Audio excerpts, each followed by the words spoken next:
evening. Here's the news at 9. First, the highlights. Lagos State government set to partner private sectors in built industry. President Tinubu to unveil Mina Agro-Processing Zone. On the foreign scene, Sweden, Canada resumed funding for United Nations Agency for Palestinian Refugees. And in sports, Cameroonian boxer Francis Ngannou apologizes after chattering defeat to Nigerian British boxer Anthony Joshua. Now the details. I am John Omoaka.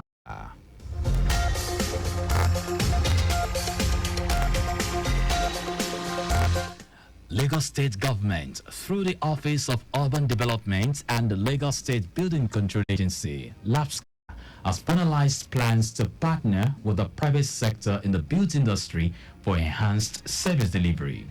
The partnership, which is to be christened Accredited Certifiers Program, is aimed at strengthening the capacity of government officials in monitoring and enforcement of building regulations in the state. Speaking at the recent stakeholders meeting held at LAPSCA headquarters in Ikeja, the Special Advisor to the Governor on Electronic Geographical Information System and Urban Development, Olajide Babatunde, said the recommendation of the Accredited Certifiers Program emanated from the government white paper on the report of the Lagos State Tribunal of the building collapse. According to Babatunde, the main reason for the partnership, which has been in the pipeline since 2021, is aimed at zero tolerance for building collapse in the state through robust monitoring and inspection of all ongoing constructions, as the government cannot do the job alone.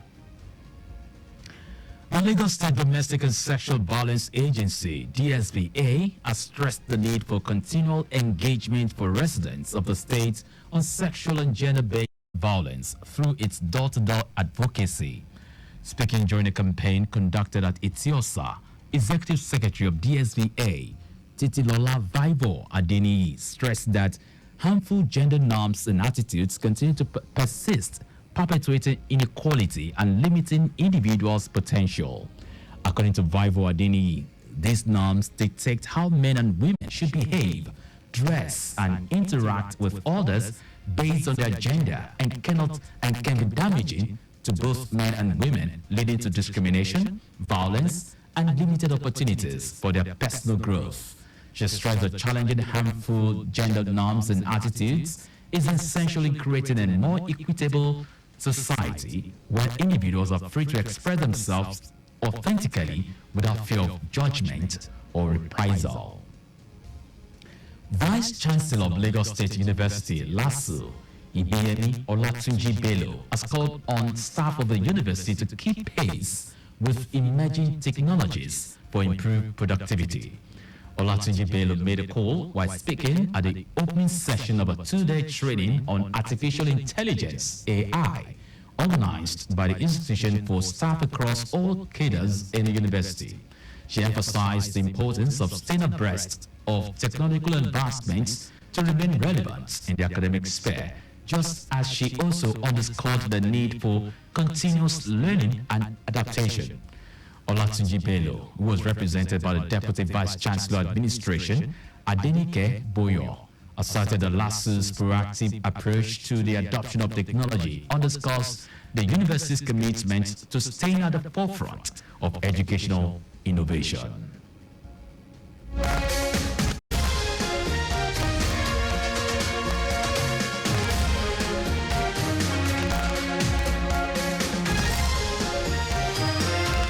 Now to the rest of the stories. President Bola Tinubu is expected to inaugurate an agro-processing zone, agricultural equipment, and a remodeled Minna International Airport. The Niger State Governor, Mohammed Bago, while inspecting the project, said that about 2,000 hectares would be utilized for the agro-processing zone project. Bago said about 1,000 hectares will be utilized for drip irrigation and greenhouses, while an additional 1,000 hectares was specifically for processing dairy products. On the agro zone, Bago said water would be piped from Shiroro Dam for use by farmers at the site. The governor said the project would be executed in partnership with some foreign companies. As part of efforts to cushion the effects of economic pains on the people, the Edo State Governor, Godwin Obaseki, launched the Operation Feed the Hungry initiative in the state with 1 billion naira. Obaseki said the present hunger and economic woes ravaging Nigeria are self-inflicted, adding that when he first raised the alarm of imminent economic danger, some people thought it was merely playing opposition politics. The governor, while launching the initiative at St. Paul's Pastoral Center, Benin City, and the government house, when he met with the leadership of Christian Association of Nigeria and the League of Muslim Imams, said that the first phase of the program will capture over 60,000 residents of the state through the 5 blocks that make up the Khan and the Muslim communities.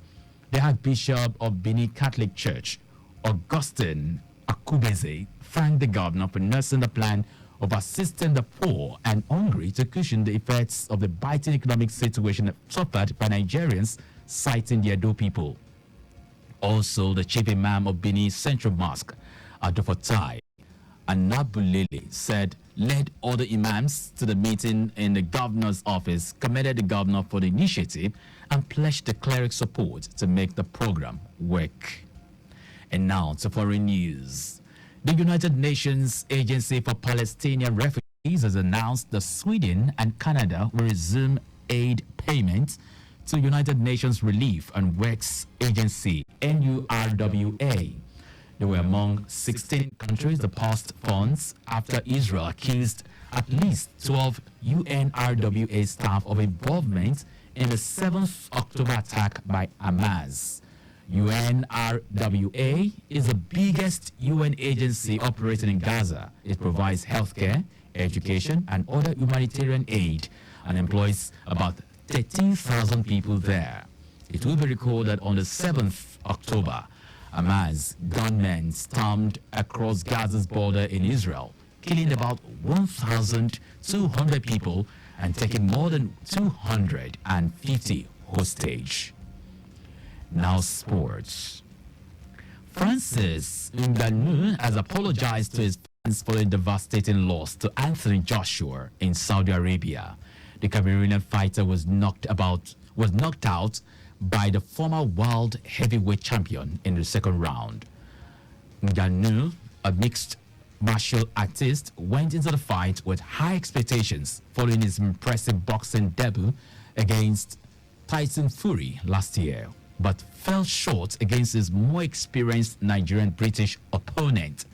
The 37-year-old second-round knockout defeat came after failing to fully recover from a first-round knockdown by Joshua.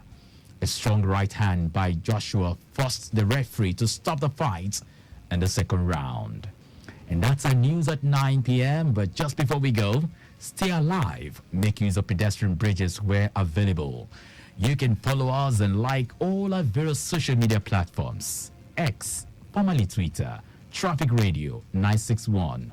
Instagram, Lagos Traffic Radio 961. Watch us live on Facebook, Lagos Traffic Radio 96.1 FM. On YouTube, subscribe and watch all our previous programs and news on our channel, Traffic Radio 961. Did you know that the Sanwo-Olu administration trained 150 small-scale business owners in digital marketing?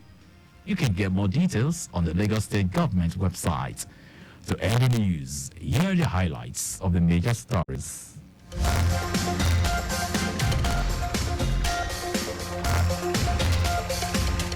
Lagos State Government, through the Office of Urban Development and Lagos State Building Control Agency, LAPSCA, has finalized plans to partner with the private sector in the built industry for enhanced service delivery.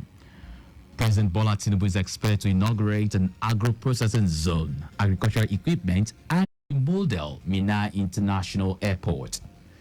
We also told you that the United Nations Agency for Palestinian Refugees has announced that Sweden and Canada will resume aid payments to United Nations Relief and Works Agency, UNRWA. And in sport, Francis Ngannou has apologized to his fans following devastating loss to Anthony Joshua in Saudi Arabia. For contacts with the newsroom, send a message to Lagos Traffic Radio at lagosstate.gov.ng. That ends the news broadcast compiled by Kayode Mafolashere. I am John Omoaka. Thank you very much.